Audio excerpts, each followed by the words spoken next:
Welcome to another episode of the No Labels, No Limits podcast. I'm your host, Sarah Box, and I'm thrilled to have you here with us today. Now, before we dive into this episode, I want to take just a moment to share something special. As many of you already know, I like to ask our guests what they've learned from a previous podcast guest. And for me, it's incredible to hear their insights and how they've applied those lessons to their lives and work. I do that also because I want the previous guests to know that their story has resonated with somebody, because often we try to help people in the world, or we're interviewed or things happen, and we just never know who may or may not be touched by it. So we've gone back through many of those comments, and we're including them in today's podcast specific to this guest. I call them the golden nuggets, and you'll be surprised to learn what has stood out to others from this episode, and I hope that it will inspire you, or maybe let you hear something a little bit differently than you would if you were just casually listening to the episode. So it's a reminder from me to you that your message and your story matters also, and you just never know who or when it will resonate and help somebody you'd likely never have met. With that, we'll get going, and after the episode, we'd love to hear from you. Share your thoughts and insights and takeaways from this episode with us. Enjoy the listen.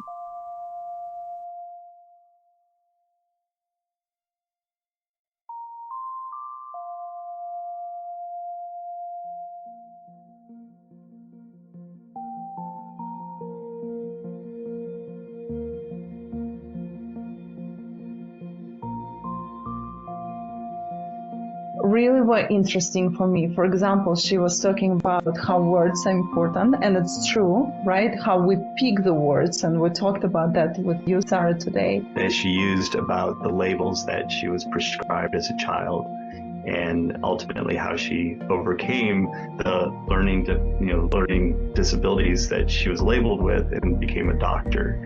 And she talked about her desires and dreams to be on Oprah. I was like, wow, she was on Oprah? How cool is that? She's talking about similar things that I do, but from a different perspectives. And I love just how she wove her own personal story, and I thought it was a very clever storytelling technique. Also, she talked about how you grow through difficult times. It's episode 307. Create Your Best Life, episode 307. Yeah, it was the episode with Dr. Mercer. Dr. Mary Ann Mercer. With Create Your Best Life with Dr. Mary Ann Mercer. Yeah, which it is such a great story to tell, and the way that she told it was very, very engaging. I know. I felt it like I didn't get where it was going until almost the turn, right? And I'm thinking, you got me. Oh, yeah. And I love that. I in. love being that. Like when I'm surprised by a guest, where I'm going, that was so great. That's good storytelling. Yeah. Hi, this is Sarah, your host of the No Labels, No Limits podcast, the podcast where we talk with inspiring guests who have challenged limiting labels and beliefs in their own lives so they can pursue and accomplish personal and professional goals. Today, our guest is Mary Ann Mercer. She is an author, speaker, psychologist, and intensive coaching co-creator. And she is the author of a new book, Bouncing Back from Difficult Times. And she co-authored many other books, including Spontaneous Optimism. Okay, so for anybody who knows me, has been listening to my podcast, who's golfed with me, and most recently said, I don't know how you're so optimistic. You got to know both of those titles really resonate with me. She is the host also of the podcast Positive Life Answers. Dr. Mercer appears on TV and radio, and she's been on Oprah more than once. She's quoted in many publications, including Medium, Fitness and Health, those are two different publications, Martha Stewart and Fitbit. That's quite a range of publications. And she delivers speeches and workshops and co-founded the self-help website, PositiveLifeAnswers.com. Way to go, Mary Ann. It sounds great when you read a list of things that someone's accomplished. And it can sound like, oh, she must just be this gifted person, which she is. And just everything came easy to her. But the truth is, she's actually overcome a number of obstacles in her own life. And so that allows her to help others by sharing her story and also to pass on what they can do to have the life that they want and transform the quality of their lives to create the life they desire. So, No Labels, No Limits audience, you know we're going to have a good conversation with Marianne today. With that, Marianne, welcome to the No Labels, No Limits podcast. Formally, we've been chatting already, but formally. Yes, we have. I'm so honored to be here today with you, Sarah.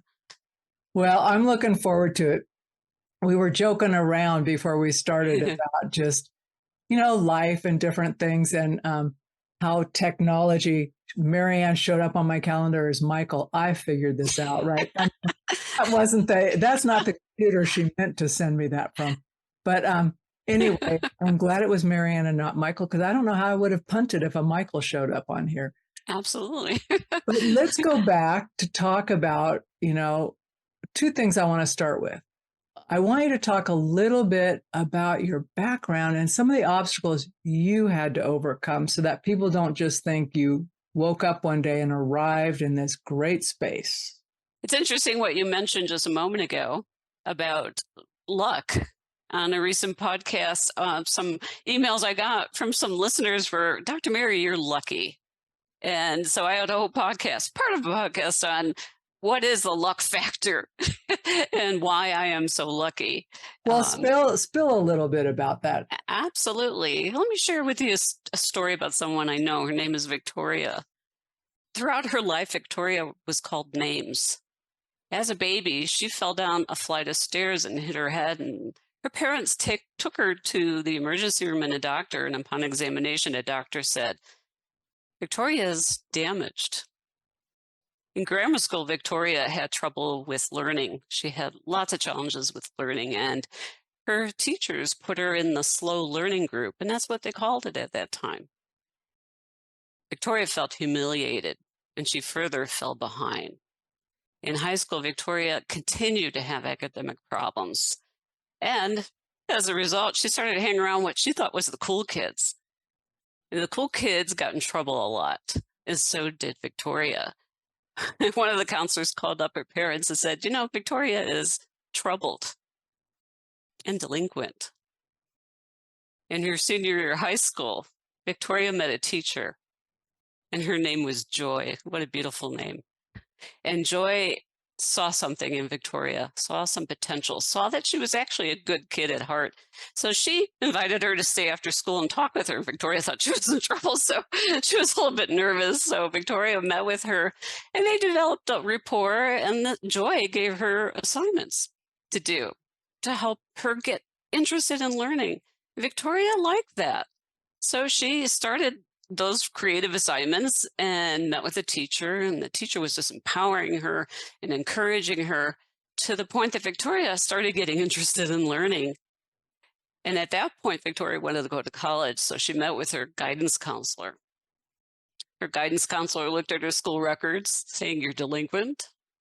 You're at the bottom of the class. You make the upper part of the class possible, and no four-year university would accept you. And Victoria's heart sunk, and she left there in tears. And to this day, people still call Victoria names. They call her Dr. Marianne Victoria Mercer. And that's the springboard of the conversation. Oh, that's great. So, yeah, I had challenges throughout my whole life, even from being a baby and on. But I felt something in my heart that there was greater things for me. So I became a dreamer. I would dream of a different life. In fact, some adults called me a dreamer, and they kind of laughed at me. And call you Pollyanna ever? Sometimes.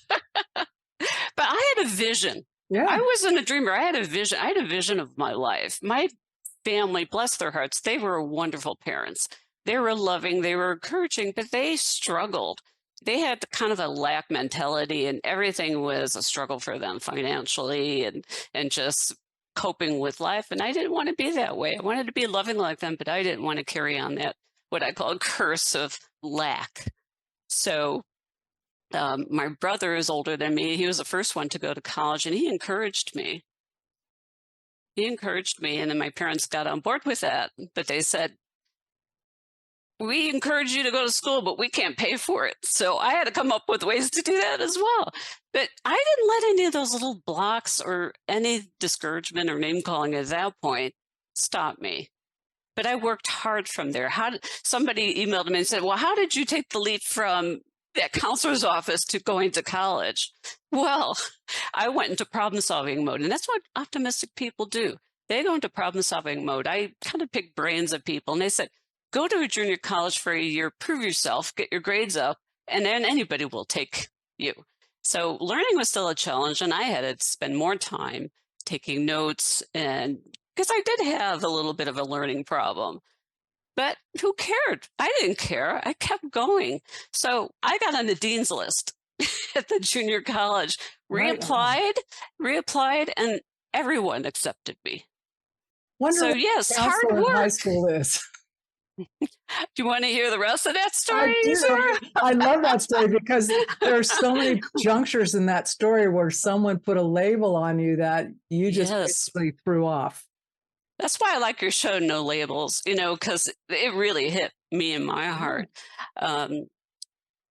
I became an expert in working with women as a psychologist. I ran the eating disorder program at a local hospital. And a couple of clients came from that high school, and then I was invited to give a speech on body image and so forth. And who was still at the school there? That counselor. And she was so gracious, and she apologized. She said, I'm sorry for doubting you. And I felt so good about that, you know, and also to let her know her role is to encourage, and to give guidance. I didn't hold that against her, but it just felt so good. Yeah, absolutely. Well, it always feels good to exceed expectations. At least for me, it's like someone says, I don't think you can do that. It's like, okay, maybe I can't. I don't know. Watch me. But, I'm going to give it a shot. Let's see how it goes. And resilient optimistic people are like myself. They have a vision, and they don't let people burst that bubble, so they just keep on persisting. And when people have hard times, like I did, I think there was this other thing inside of me called faith. And faith, as small as a mustard seed, is still faith. And that is kind of something I think that I've lived by. That's really well put. It doesn't have to be a huge aha, but there's just that niggling knowing, right? Like, there's something more. There's something more. There's something. I'm going to find out what that something more is. Yes. So I do want to talk about your book, but I want to ask you about going on Oprah a couple times. What was that like? Because I know everybody wants to know. So I don't want someone going, you never asked her about Oprah. Talk about looking at life through rose-colored glasses. I had no idea what I was doing with marketing. I had switched careers to being an author. I left my job, resigned from my job at the hospital. We wrote these books, and I had the idea, let's go on Oprah. And my father, he was alive at the time, and he kept asking me, when are you going to go on Oprah? When are you going to go on Oprah?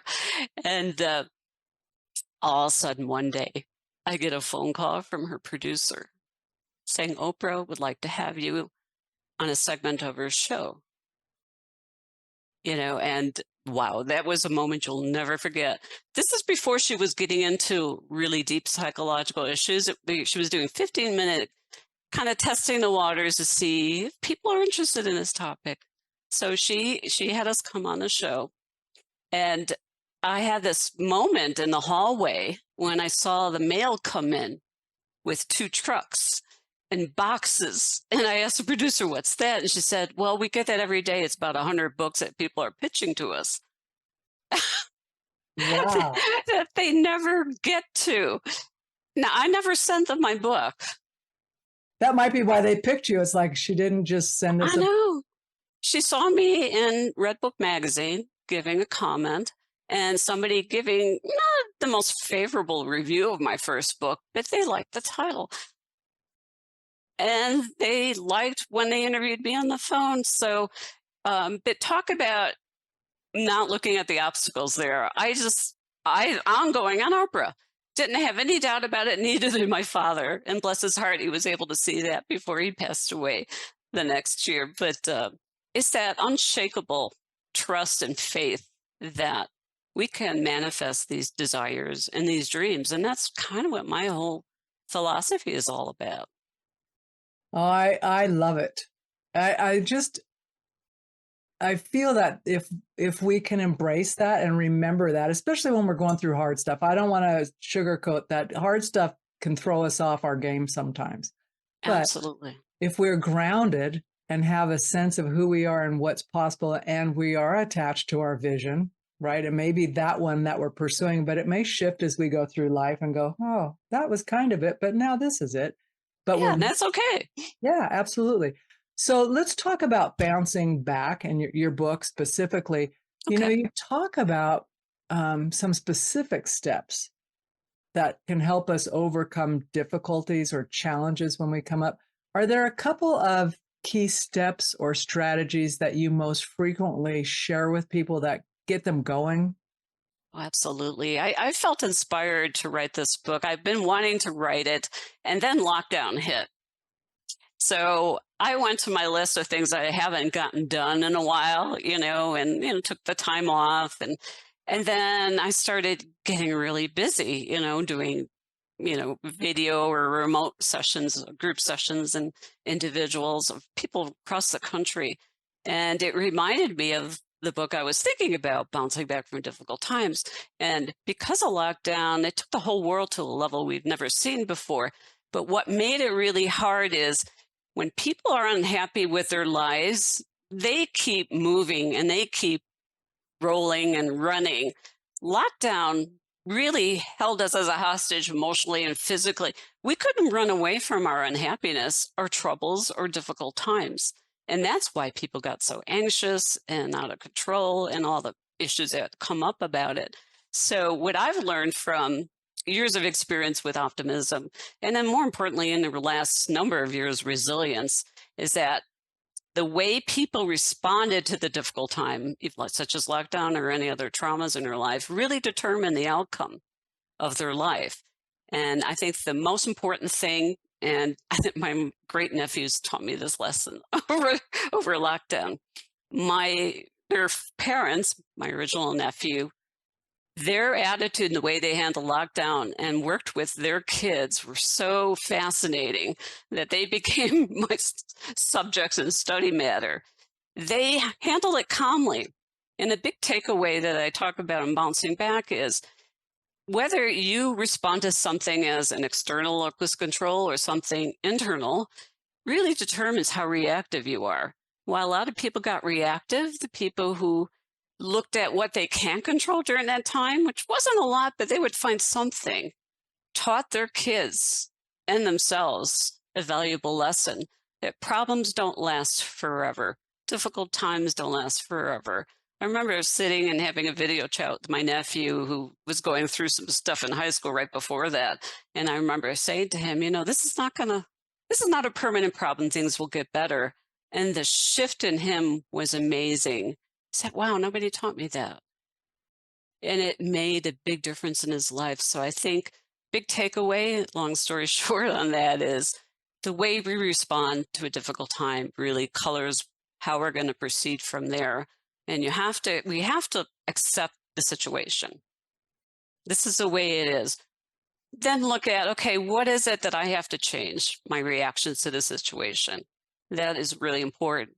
But also adaptability, which is hard to be flexible. A lot of people they find that very challenging. Well, we don't like to be uncomfortable, right? So when No. we adapt, it's like, it's that little kid in us, I don't want to. Okay. Yeah, But yeah. it's not a question of, do you want to?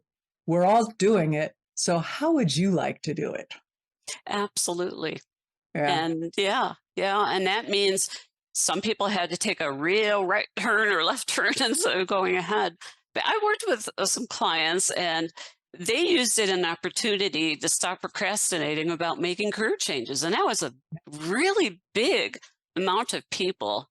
One young lady, she was so unhappy with her workplace. Oh, she was a beautician. So she was unhappy, but she was very talented for her age. And they would always tap into her, like, what do we do for this? What do we do for that? But they didn't treat her very nicely. And she was really unhappy. And she had thought about it for a year, cutting out and going on her own. And she didn't. So what happened through working with her, finding her vision, finding her purpose, where she wanted to go, she called her boss and said, when you guys open up, I'm not coming back. So she, rented her own studio, and where she does hair and other services, and she's thriving and she's happier now. And I went to visit her in her new place, and when I walked in, she just burst into tears with happiness and relief that she used that time to really tap into her heart. What is it that she wanted? And she went for it. And a lot of people did that. I know, it's encouraging, and or also, did you notice, like, people, even if they didn't leave their current place of work, they quit accepting what was, well, this is how we have to do it. Instead of like, if we actually had to do it that way, we wouldn't be operating during COVID, right? Because we don't have to be there. We can think of new ways. I think it opened up some innovation and made things better frustrating for folks who just like the regularity of being in the same place all the time. But it allowed people to stretch, and people who have like mad skills in certain areas could really flourish because they're going, I don't need to be there, but I can add so much value because I love doing this, so. And I've wondered, I'm sure you've seen this as well, managers and bosses are more in tune with the level of satisfaction or happiness of their employees. So one of the things that I've been getting a lot of requests for is and I'm doing this in 2 weeks in St. Louis, going in and working with the managers and the leaders how to create an optimistic, upbeat, and productive workplace, and talking with them about how they are role models, what they can do to become more upbeat, optimistic, and better role models, and how they can create that for their employees. Because that's one beautiful takeaway of the pandemic is, treating employees with much more grace and helpfulness than in the past. I feel vindicated in some way, not because of the pandemic, please, no, I would never provided that, but because there's been always a part of me, and I've had trouble in my career over this. It's been a reason I've left two places, but it's like, employees aren't just disposable. They're people with some challenges and stuff. So when they become inconvenient, which means they have issues they need your help or support with as they work through them, it's not a time to trash them or to go, well, you're not measuring up in this way. It's like, okay, we hired you. There's a reason you're here. Let's step back and see what we can do. And I don't mean it's not that bending over backward, but there's a value that people bring, and that recognizing that and helping it to shine, like you talk about, like lifting up Victoria, recognize Victoria. Instead of saying Victoria is just a pain, she's disruptive, she's missing class. There's a couple different ways you can look at every situation. And I think it's up to us, especially if we're in leadership or management, to choose the way that best serves both our family of people who work there and reach the business objectives we're after. Absolutely. The teacher, her name was Joy, which is such an appropriate name. What if she didn't take that step with me? What if? What if? It's one little thing, her grace that she shed on me, by being kind and caring and being a cheerleader for me, really made that first turn in my life. And then when I went to college, I met my first mentor, Dr. Stan Martindale, worked with him in the biofeedback lab. And he just continued to be a role model for me as I went through college at that time. So it's really important to think about how we rub off on people around us, whether, they're students, teachers, employees, bosses. My husband and I both gave a talk on optimism, and one of the CEOs from out east was there, and he said, when I get back to the office, I'm going to make sure I give 3 compliments a day, because that was one of the tips about creating better self-esteem and empowering an employee. I'm going to make sure I do that every single day and eliminate the word try, because he said, well, I'll try to do it. He's like, no. That word doesn't exist anymore because Dr. Mercer said not to use that. That's one of I hate that word. It's like, well, I'm going to, if someone says, well, I'll try to do that, I interpret it in my head as, okay, well, that's not going to get done, right? You either will or you won't. And it's okay. Just say, I'm not going to do it. It's okay. You don't have to. But I know it's like eliminate try, and don't even say you're going to do it if you have no real intention, right? And it's okay. Exactly. You can fall short. Don't you find, or do you find, maybe you don't, but when you start looking for those opportunities to give compliments, pretty soon you can't help yourself but find nice things to say about people or about a situation. It's just like, wow, that was great. I mean, it's not hard. It becomes reflexive, I think. It really does. It creates a whole different atmosphere for everyone, and it creates that positive domino effect that you and I are trying to instill in everyone. Talk to me a bit more about, this is a conversation I have often with people I work with. So talk to me about, you brought up mentor in college for you, right? And then being a good role model. So what are the hallmarks of a really successful mentor or role model in your mind, Dr. Mary? Oh, I love that. I think my mentors, and as recent as about 5 to 10 years ago, I met my other mentor, Dr. Carl Wolf, who kind of took me on a little more of a spiritual journey with that.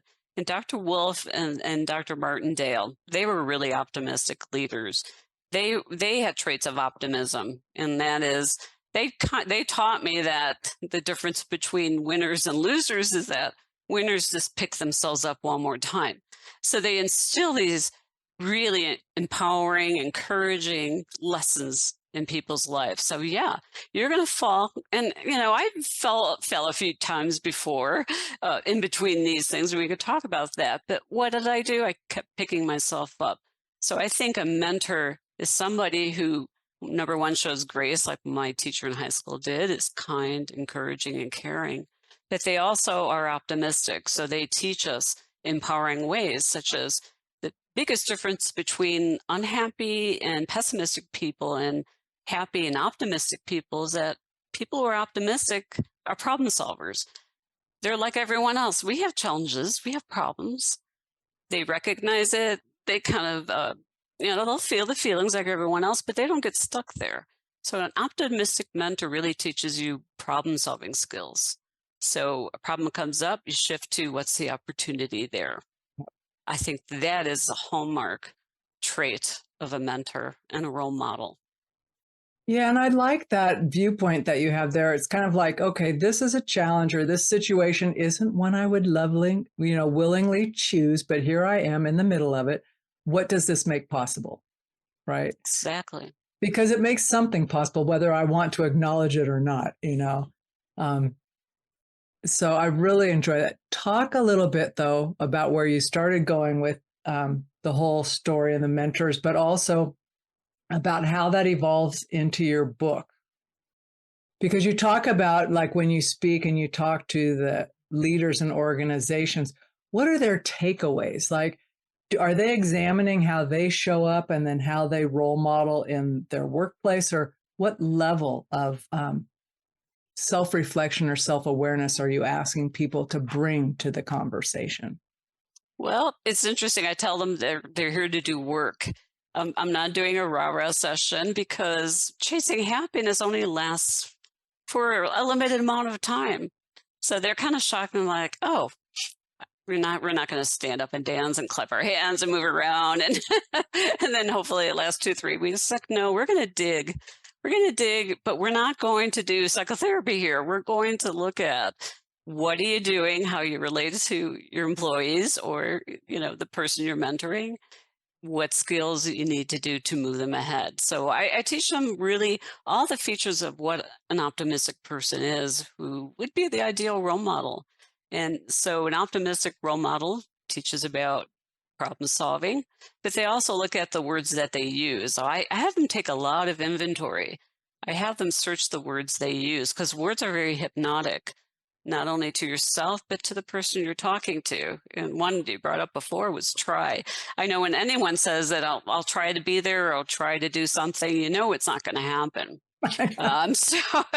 So I take an inventory of their words. So they can be upset and anxious, or they can be encouraged and motivated. I have them do lots of flipping of their attitudes, which is words, and also the way they look at life. So I have them practice that in these workshops or one-on-one, because you can only take a person so far. So if you're not feeling like you are an optimistic person, it's a little more challenging to be a role model there. So we look at their attitudes, their words, even the way they carry themselves. Somebody walks into my office and they're kind of like looking down, not breathing, and have this posture that's just disempowering.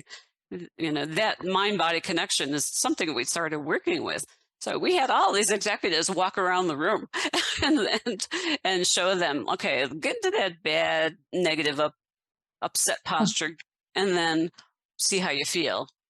And then we had them walk around the room with their shoulders back, their head up, looking forward and connecting, and how their mood shifted.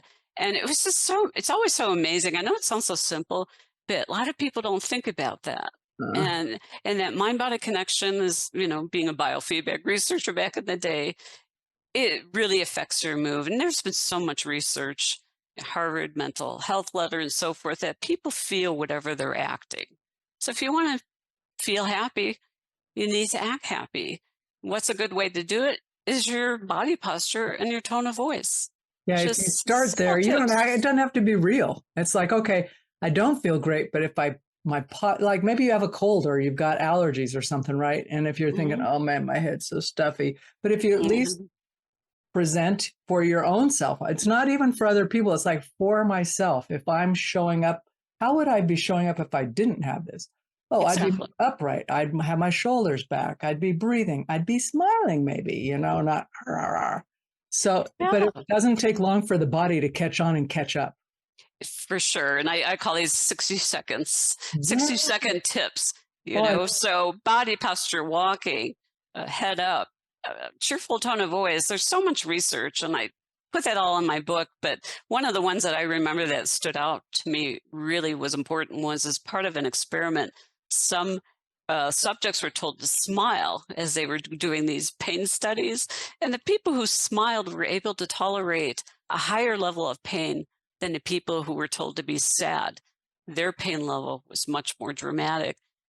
And it just blows your mind when you think of that. Yeah, you can tolerate pain if you're more upbeat, optimistic. Yeah. And if you're breathing, it's like, right. I know. I think I laugh because I do these online yoga things, right? And I'm going, okay. And my wrist is killing me. So I'm going, okay. But then she always says, she goes, and if you feel like it, turn up the edge of your mouth just a little bit. Like, you don't have to smile, right? All of a sudden I'm thinking, oh, I feel pretty good, right? I'm thinking seconds before I'm thinking, okay, how long do we have to hold this, right? Then I'm going, oh, this feels pretty good. It's so quick, It is so quick. Interesting. Nuts, but no, I was just relating because I started a yin yoga class, and that's more of a holding your poses for 3 minutes. And I haven't been in yoga for a year. So I went back to that, and she put us in a posture, and I'm sitting there thinking, after 1 minute, oh my God, how much longer is this going to take? and she saw that and she said, Dr. Mary, be present. Be present. And that was so true. I was focusing on 3 minutes, feels like an hour. We have to be present. We have to be present. We have to focus on laser vision of what we want in life. And part of your question of being a good leader is establishing that vision. What do they see in the future for themselves, for their company? We have specific steps we do to create that, but that should be your radar. Yeah. And do you think people are reluctant to say to you when they start working with you, I think I've lost my vision. I mean, are people able to yeah. say that to you and you help them kind of figure it out again? They don't know what a vision is a lot of times, but they come in and they are people who just seem to feel stuck, kind of lost their way. So those are the ways they describe what I call losing their vision for their life. They just don't know which way they want to go, what they want to do. Some of them come in, they do know what they want to do, but something's holding them back. So a woman I worked with recently, she's a writer, a very talented woman, writing for a small publication. And so she had her goal and vision to write for a bigger circulation magazine. And so we did our vision and our goals and all that. And I noticed she was procrastinating, not calling, not pitching, right? So we started to look at her agony anchors. What's holding you back? So we did digging. Long story short, she felt guilty to have that goal because it turned out her mother was a writer. And she always wrote for a small local newspaper and never went to the level that she wanted to. So she was upset because she thought maybe her mother would be upset if she was more successful from her. So her goal made her feel guilty, which made her procrastinate, which made her feel unsure of herself. And it just kind of dominoed there. But when she identified what was holding her back, she was able to, process, make peace with it and move on. And she did talk with her mom about it, but you just never know when you do have a vision, what can hold you back. So I call them agony anchors. Can't sail ahead if you have your anchor in the ocean and you're trying to move ahead, so it's a negative feelings or agony anchor like hers, the guilt. That's such a great metaphor because it's so true, and it could be like an unconscious thing, or it could be a resentment that's way back there that you're thinking, I wish that person would change. It's like, they're not thinking of you. So let's move on, but you're being anchored in the past, right? It's not resolved. You are. You're waiting for something. So I love that agony anchor. That's such a great, thank you. It's just a great vision because, we can always cast off the anchor. You can. And so once you identify what they are, they can be this negative feeling, or they can be, like you said before, or just a moment ago, about blaming. I had a woman, she's a grown woman, she's in her 50s, and she's still blaming that her father was mean to her as a reason why she can't be successful in her life or in relationships. And I finally looked at her and says, what do you get out of feeling that way? Why are you allowing that power to hold you back? You're an adult now. It's not, she wasn't abused, but he was just mean and would make comments and stuff. But she stayed into the anger of blaming, and she had to work through that. And it finally did. But if she didn't, she would still be, unhappy and all in that victim mode, I should say, in that victim mode of blaming, which is another agony anchor. So it is. And it's hard. I think sometimes when we're quote unquote in our own story, that's the value of having time with someone like yourself. It's like, I could do all this, but I'm not hearing what I'm saying. I'm just like, sometimes it's just automatic repeat, right? But when you've got a mirror to you and someone like yourself who understands what all this, how it plays, it can really help you like step back and go, oh, I could do that different.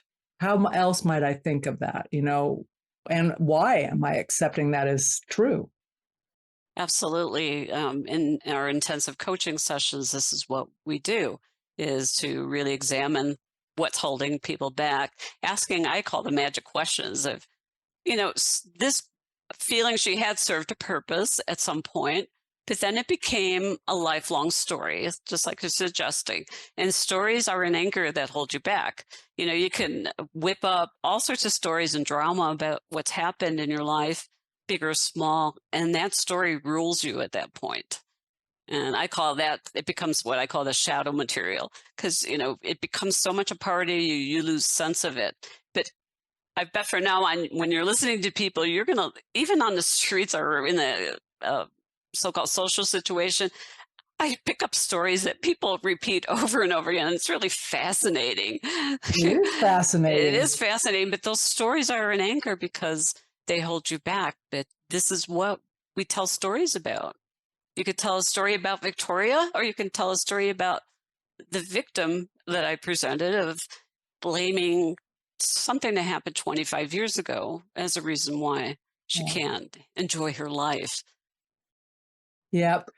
And I always come back to that thing about, because we all have stories. I have stories, right? But I figure if I'm making up a backward story, I might as well just make up a forward story, right? Yes. Of where I'm going. And then, it's just a story. I can change it. I like it. I don't like it. You can. But I think it's like sometimes people go, "But I went to school to be this." And I says, that was a part of your life. You don't have to throw it away, but where do you want to go? Precisely. I mean, the reactions I had when I resigned from my job at a local psychiatric hospital in Illinois, it was interesting, the reactions to it. It's like, why would you give up this position? And it's because I felt I had a larger calling coming on. And I felt like I served the clients. I developed the program, and everyone was in a good place at that point for me to start moving on. And I thought it was a great time to make a transition to a book author speaker, because at that point I got a taste of speaking. I would go to the community and talk about eating disorders in the high schools like I did with my old school. And it became a way, when I saw how people reacted to those sessions, those conferences, that this was another way I could help people. So my vision just expanded. And, that was scary. It's scary to make a big change and to let go of something so consistent. So I had to examine, did I have any agony anchors? Do I value more security, or will I be okay with cutting security and venturing and developing my own business?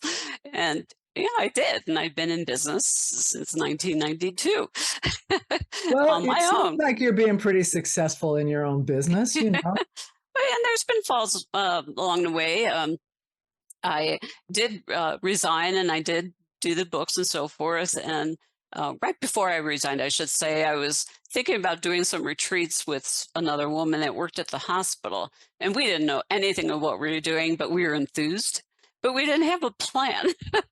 So we took a business loan. I was still working almost full time, was relying on my business partner to get this stuff rolling. And it turned out she wasn't doing her part of the deal. So it taught me a lot about trust. It taught me a lot about, you really need to develop a map of where you want to go. And it was, a $15,000 mistake. And I learned my lesson. But it didn't prevent me in the future from trying again into the business I am in now. So that was that middle part story of, I fell. I learned my lessons. And you carry on. Well, that brings to mind, I was listening to, and I wish I could recall who said this, so I can't attribute it to anybody, so I'm going to paraphrase what was shared. But they were talking about going after goals and success in that. Yes. And so one of the questions that the person being interviewed was asked was like, what's the hallmark of a successful person? And so, there's all these pat answers. But what this guy said back was so great to me. He said, okay, people think that, you get into business, right? And you get hit with all this marketing. Like, if you're not making 10 grand a month by this point, you're failing and blah, blah, blah. And you should be at least over this 6-figure mark right away.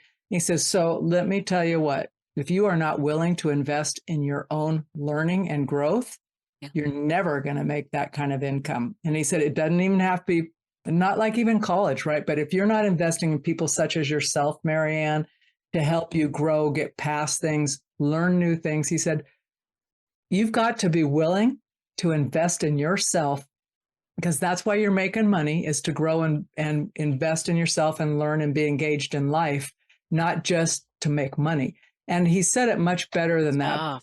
It was that whole sense of, what are you willing and will you invest in yourself? Because if you won't invest in yourself, why should anybody else invest in your services? Right? Yeah, it's our intention, and my intention is, and always has been since I was a teenager, is to help people. And whether I made money from it or not was an afterthought. I mean, it turned out, I became wildly successful, but in my heart, I wanted to help people. You were doing the work of help. Yeah. Yes. Yeah. So, okay, Marianne, I know that you have and have something our listeners can get connected with you further on, your newsletter. Do you want to talk a little bit about that? And I'm interested in your Positive Life Answers community as well in the newsletter. So those two things I think are really germane to our time. And if you could share a little more about them. Absolutely.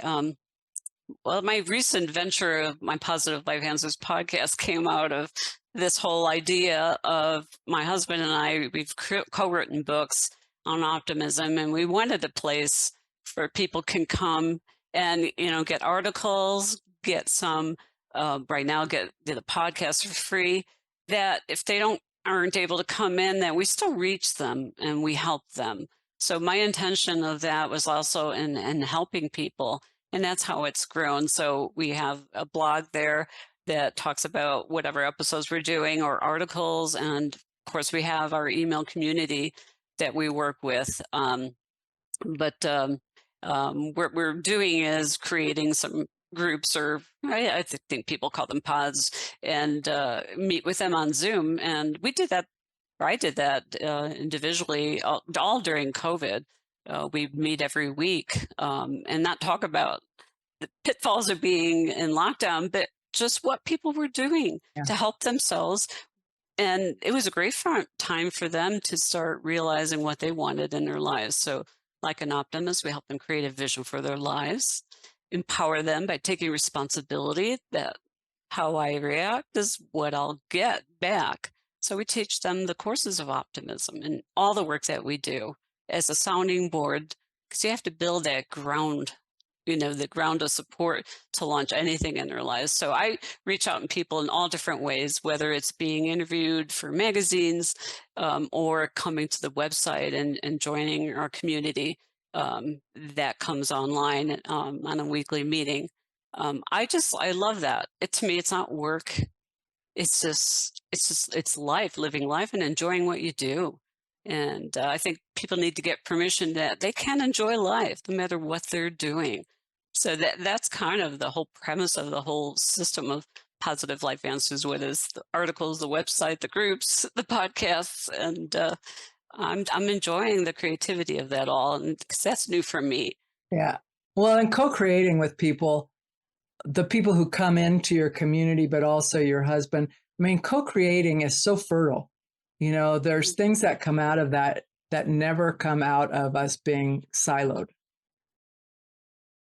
So, Absolutely. So we're going to put into the show notes all of your links. So folks, if you're listening, you're just going to have to go to the show notes. You'll find everything about Dr. Mary. But before we wrap up, would you like to share a parting word of advice or something you were told one time, besides from Joy, that really, maybe one of your mentors, something, but that really took you somewhere that you went, oh, thank you for that? Oh, Dr. Carl Wolf. It's so simple. And I found a flag about it and I put it in front of my house. And all it said was enjoy life. And it was like, oh, because he said, Mary, are you really enjoying life and what you do? And so we worked on that. But that simple little phrase gave me permission that, okay, I need to enjoy the fruits of my labor. I need to enjoy every single day of my life. And I just felt that was so empowering. And that kept me going, as well as, having that precise vision of where I want to go from there. So Dr. Wolf was very inspiring. And I think people just need permission that, regardless of what's going on in your past, you must focus on here and now and enjoying yourself and work or helping people, whatever their jobs are, or as a parents. It shouldn't be such a difficult thing to do. It shouldn't be unhappy, just joyful. So enjoy life. I just want to get a little tidbit takeaway tonight. So I like that. And I like that you have a flag out front. I'm thinking, yeah, I found enjoy life. Yeah. Well, and the other thing I want to remind you, and I keep this on my desk, this is a little emblem, and in the middle is a little seed. Oh, did you ever see a mustard seed, how tiny it is? But if people just keep the faith, as tiny as that mustard seed, that's all you need. I keep this on my desk because it's so inspiring. A good friend gave that to me. If you have faith the size of a mustard seed, which isn't very big, you can grow in faith to empower yourself. And you and I, we work with people to empower them. I don't work with people to have them rely on me as a crutch, or to rely on therapy as a long-term thing. We want to give them skills so they can take their lives and move ahead, even if they in the future, they're not working with us anymore. But, plant that mustard seed today and see where it goes. So I like those two things as the best summary.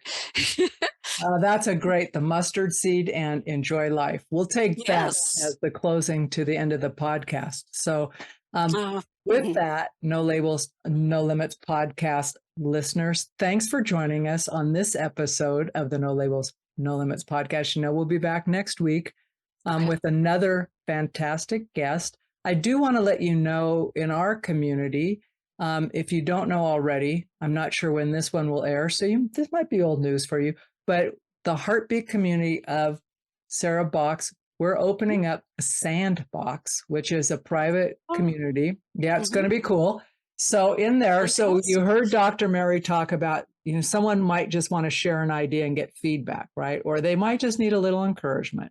But it's going to be a community with different areas in it. So the only rules are there's no kind of like jumping on people, and being mean and all that stuff. It's like if you're no critiquing or criticizing. If someone feedback with love. If someone asks for, hey, I really need some really frank feedback on this, that's great. But if they're sharing and they say, I just want to hop. And so we're going to have rooms where people can just have virtual coffees with each other. That's amazing. They won't meet us. So maybe we'll find you in one of those rooms on one of our sessions, and people can chat up Dr. Mary. I would find that really a privilege to do. Cool. I love that idea. That's really wonderful. We're excited about it because it's one of the ways that we can connect people from all around the world. And in fact, around the, close, near and far. And we'll see where it goes. Maybe it'll have different languages in it at some I could see that. I wouldn't be hosting it, however. Thank you so much for your time and sharing today. I really enjoyed our time together. Me too. Such a pleasure to meet you. Thank you so much. I'm grateful. Thank you. You've been listening to the No Labels, No Limits podcast with best-selling author, change agent, and strategic vision coach, Sarah Box. You can grab the show notes and find out how to work with Sarah at sarahbox.com/No Labels, No Limits podcast. We'd love this podcast to reach as many people as possible. So please remember to rate, leave a 5-star review, and share the podcast with someone you think would get value from this conversation. Until next time, keep taking those daily action steps to align your purpose to your principles and achieve your goals in business and life.